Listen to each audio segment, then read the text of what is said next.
تیسری انجیل میں ان سے بڑھ کر.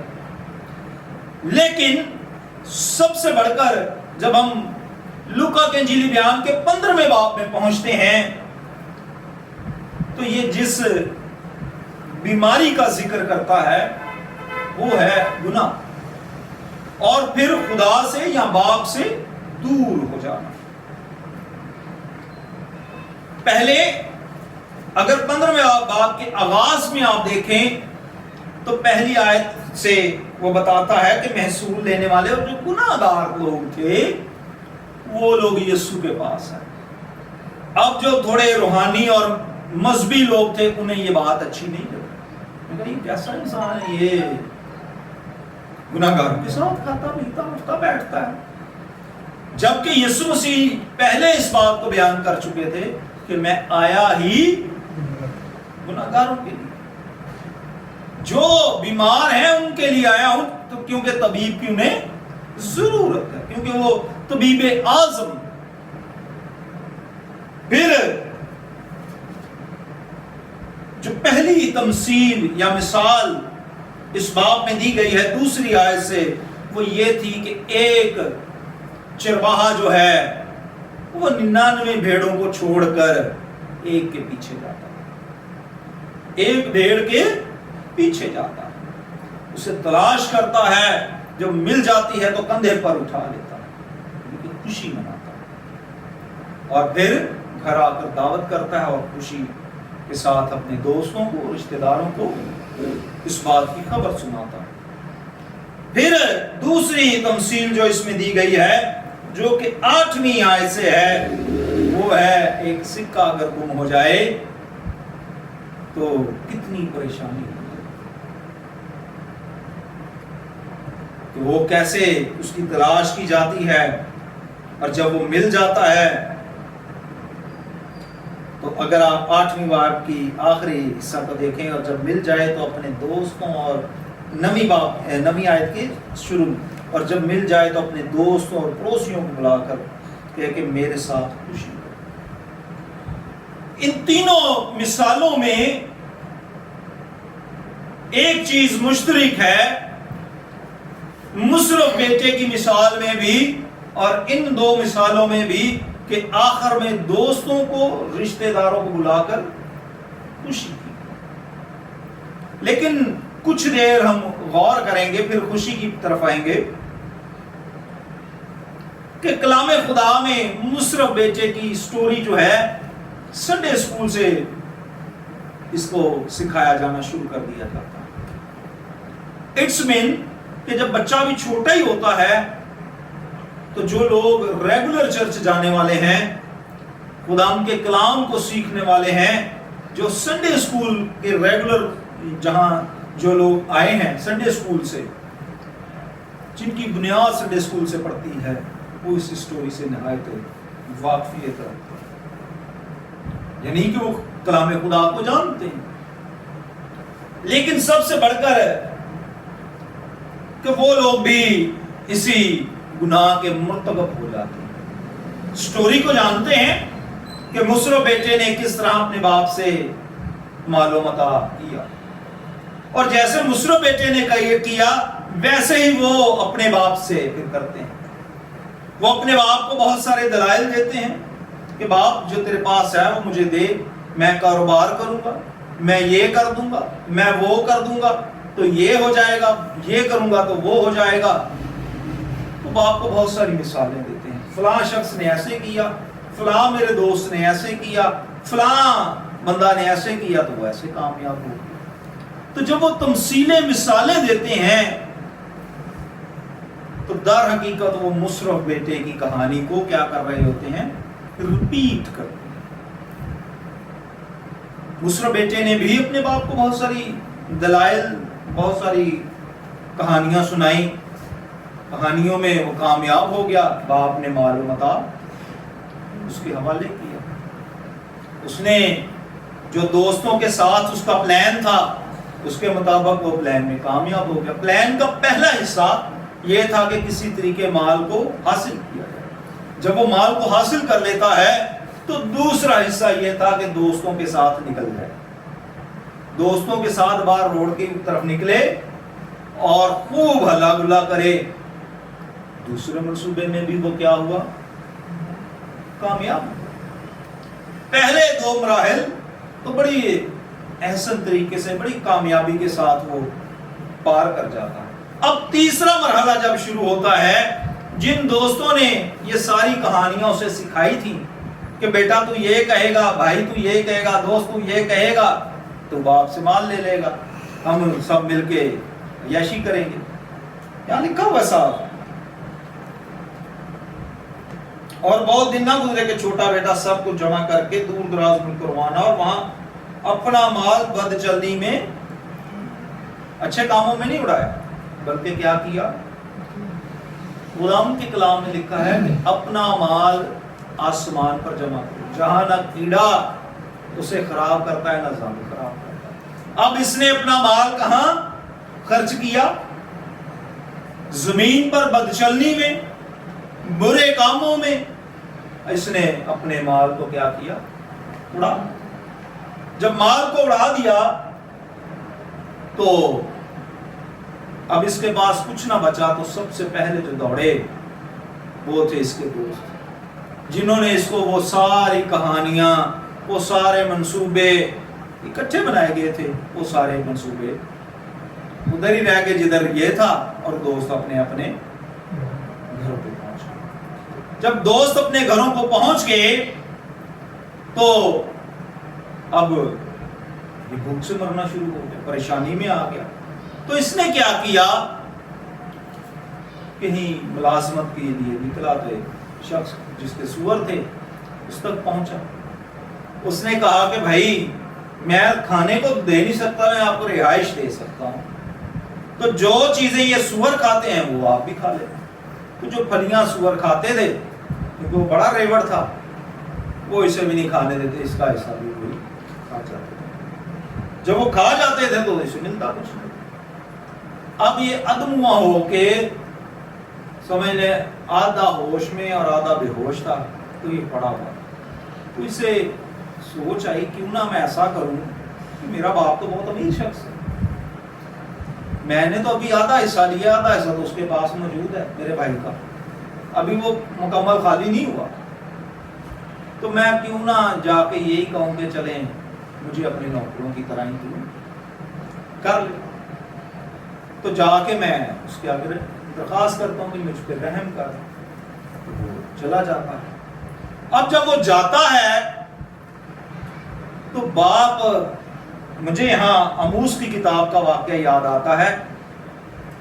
آموس ایک ایسا نبی تھا، وہ بھی چرواہا تھا، اور جو اس کی خدمت کا جو جگہ تھی یا جو دیا گیا تھا وہ ایک چراگاہ تھی، جہاں یہ بیٹھا ہوا دور سے آتے ہوئے لوگوں کو دیکھتا. لمبا ایک رستہ تھا جس کے کونے پہ یہ بیٹھا تھا، تو یہ لوگوں کو دیکھتا، جو آتے تھے ان کو یہ کلام سنا. تو یہ اس کا باپ بھی اسے دور سے روز ہو سکتا ہے وہ چھت پہ بیٹھ کے اس کی راہ تکتا ہو، کیونکہ باپ کو تو پتا تھا آپ کی جتن بھوکا مرے گا کتنے جانا ہو ہونا تے کم کے. آپ پریشان، حالے آج بھی نہیں آیا. روز وہ اوپر جا کے چھت پہ دیکھتا، آج بھی نہیں آیا، آج بھی نہیں آیا. تڑپ ہے اس کے. ایک دن دیکھتا ہے کہ اس کا بیٹا دور سے اسے نظر آتا ہے. ہو سکتا ہے اسے کبھی ایسا لگا ہو کہ شاید میرا وہم ہے، پہلے دھندلا سا نظر آتا ہو، جب اور قریب آیا تو اس نے کہا یہ تو میرا ہی منڈا ہے، کیونکہ حالت اس کی خراب ہو چکی. تو یہ دوڑ کے اسے جا کر ملتا ہے، گلے لگاتا ہے، ملازموں سے کہتا ہے کہ بھائی اس کی حالت سدھارو، انگوٹھی پہناؤ، جوتی، نئے کپڑے، خوشی کرو، جشن کرو، خوشی کرو، جشن کرو، تاکہ یہ میرا بیٹا جو مر گیا تھا وہ کیا ہوا ہے، یہ زندہ ہو. اب یہاں جو سب سے اہم بات ہے وہ 2 باتیں ہیں جو میرے اور آپ کے سیکھیں. میں اکثر اپنے اسٹوڈنٹ سے بھی اور دوستوں سے بھی کہتا ہوں کہ یہ کوئی بڑی بات نہیں. کہ ہم کسی گلی سے جا رہے ہوں، وہاں بارش کا پانی ہو، کیچڑ ہو اور ہم اس میں گر جائیں، یہ کوئی بڑی بات نہیں، کوئی بھی گر سکتا ہے، پاؤں پھسل جائے، گر گئے۔ بری بات یہ ہے کہ آپ اس گندے پانی میں یا کیچڑ میں بیٹھے ہیں۔ بری بات کیا ہے؟ اس گندی جگہ پر جب آپ بیٹھے رہیں گے لوگ آپ کو مذاق اڑائیں گے، ہر گزرتا بندہ کہ یار دماغ نہیں کام کر رہا، یہ کہاں بیٹھا ہوا ہے؟ اچھی بات یہ ہے کہ آپ وہاں سے اٹھیں، گھر آئیں، نہائیں دھوئیں، کپڑے چینج کریں، نئی زندگی۔ یہی مصرف بیٹے نے کیا ہے کہ وہ گناہ میں گر گیا، اس گندے پانی میں، کیچڑ میں گر گیا، دوستوں کی باتوں میں آ کر یا کسی بھی وجہ سے، اپنے دماغ کی بھی، اس کی بھی رضامندی تھی، ایسا نہیں کہ ہم سارا بلیم دوستوں پر ڈالیں۔ تو جب وہ گر گیا تو اسے ہوش آ گیا۔ یہی سب سے اہم بات ہے کہ مجھے اور آپ کو بھی ہوش آنی چاہیے کہ میں گر گیا ہوں۔ سب سے اہم بات کیا ہے؟ اس بات کا علم ہو جانا کہ میں گر گیا ہوں۔ جب تک ہمیں یہ علم نہیں ہوگا کہ ہم گر گئے ہیں، ہم اٹھ نہیں سکتے، ہم اپنی زندگی کو تبدیل نہیں کر سکتے ہیں، ہم نئے سرے سے پیدا نہیں ہو سکتے،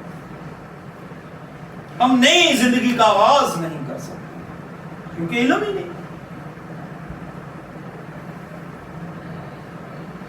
جب آدم اور حوا گناہ میں گرے تھے تو یہ شام کو جب خدا آیا نا تو یہ چھپے ہوتے تھے، خدا نے آواز دی، آدم آدم کہاں ہے؟ آدم نے کہا ہم ننگے ہیں، اسے پتہ چل گیا، اپنے گناہ کا اسے کیا ہوا؟ پتہ چل گیا۔ جب تک ضروری ہے ہمارے لیے کہ ہمیں اپنے گناہ کا پتہ لگے کہ مجھ سے یہ مسٹیک ہو گئی، پھر اس گناہ کا اقرار کرنا ہے۔ اب گناہ کا اقرار کس سے کرنا ہے؟ سوال ہے نا۔ سب سے پہلے جس کا گناہ کیا ہے اس کے حضور جانا ہے۔ مصرف بیٹے نے اپنے باپ کا گناہ کیا، اس کا نقصان کیا تھا، تو وہ کس کے حضور گیا ہے؟ اپنے باپ کے حضور، اس کے حضور جا کے گڑ گڑاتا ہے، اپنے گناہ کا اقرار کرتا ہے، باپ اسے معاف کر کے گلے لگا دیتا ہے۔ میرے اور آپ کے لیے بھی یہ بڑی اہم بات ہے۔